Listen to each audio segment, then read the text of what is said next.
मनुष्य का मन बहुत ही चंचल होता है और इसलिए मन में कई तरह के विचार उत्पन्न होते हैं। क्षण भर में ही व्यक्ति का मन कई चीजों को सोचने लगता है। इसलिए तो कहा जाता है कि मन को काबू करना आसान नहीं। लेकिन गौतम बुद्ध मन को नियंत्रित करने के आयामों के बारे में भी बता चुके हैं। मन में विचारों का आना गलत नहीं है कि लेकिन मुश्किल तब हो जाती है या विचार ऐसी परिस्थिति में गलत होते हैं जब मन में अश्लील विचार आते हैं। कभी कभी तो ना चाहने के बावजूद भी मन में अश्लील विचार आते हैं। दोस्तों, अगर आपके मन में भी ऐसे विचार आते हैं तो गौतम बुद्ध की इस कहानी से आपके विचारों में जरूर बदलाव आएगा। एक बार चंद्रवंशी राजकुमार भरत बुद्ध के सानिध्य भिक्षु के रूप में दीक्षित हुए।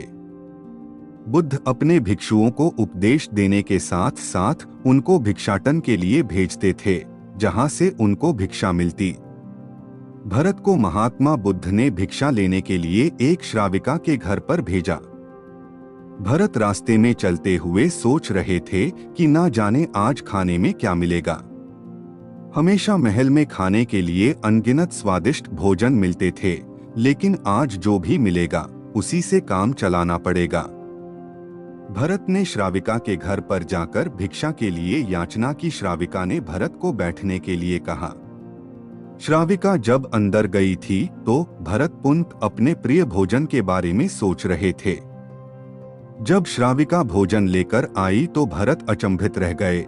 भरत अपने प्रिय भोजन को देखकर खुश हो गए। भरत भिक्षा ग्रहण करने लगे। भिक्षा ग्रहण करते हुए भरत सोचने लगे कि उनको हमेशा खाने के बाद कुछ विश्राम करने की आदत है, लेकिन आज उन्हें यहाँ से खाना ग्रहण करने के बाद धूप से होकर वापस आश्रम पहुँचना है। भोजन हो जाने पर श्राविका ने भरत को कुछ समय विश्राम करने के लिए आग्रह किया। भरत पुनः खुश हो गए। सारी इच्छाओं की पूर्ति होते देख भरत इसको एक संयोग मानकर कुछ देर के लिए लेट गए। लेटते हुए भरत सोचने लगे कि आज तो सोने को मिल गया, लेकिन ऐसा रोज रोज नहीं होगा। जब भरत सोकर पुनः उठे तो श्राविका ने कहा कि आपको जब तक यहाँ पर रहना है आप यहाँ पर ठहर सकते हैं। अब भरत समझ गए कि ये कोई संयोग नहीं है। श्राविका जरूर मेरा मन पढ़ रही हैं। भरत खड़े हुए। भरत ने श्राविका से पूछा, मुझे क्षमा कीजिए पर क्या आप मेरा मन पढ़ सकती हैं? आप यह सब कैसे कर लेती हैं? श्राविका ने कहा, शुरू में मेरे लिए ये कठिन था, लेकिन मैंने खुद के विचारों को देखना शुरू किया। शुरू में मेरे विचारों की संख्या अनगिनत थी, पर मैंने अपना पूरा ध्यान उन विचारों पर केंद्रित किया। मैंने बिना पक्ष विपक्ष के अपने विचारों को देखना जारी रखा। धीरे धीरे मेरे विचारों की संख्या कम होती गई। मेरे सारे व्यर्थ विचार दूर होते गए। तब से मैं दूसरों के विचार पढ़ लेती हूँ। यह सब सुनकर भरत घबरा गए। भरत ने श्राविका से आज्ञा ली और वहां से निकल पड़े। रास्ते में चलते हुए भरत अपने मन के विचारों का स्मरण करने लगे। भरत के मन में श्राविका के बारे में अश्लील विचार आए। श्राविका ने भरत के बारे में क्या सोचा होगा? भरत को खुद पर शर्म आ रही थी। भरत आश्रम पहुंचे। भरत ने बुद्ध से कहा कि अब से वह कभी भिक्षाटन के लिए नहीं जाएंगे। बुद्ध ने भरत को नीचे बैठाया और कहा, क्या हुआ, तुम मुझे अपनी व्यथा विस्तार से बताओ। भरत ने विस्तार से सारी बात बताई। भरत की बातों को सुनकर बुद्ध ने कहा कि आज से 7 दिनों के लिए श्राविका के घर पर भिक्षा के लिए तुम ही जाओगे, लेकिन तुमको कुछ बातों का ध्यान रखना पड़ेगा। कल तुम जाते हुए अपने चित्त को पूरे होश में रखना।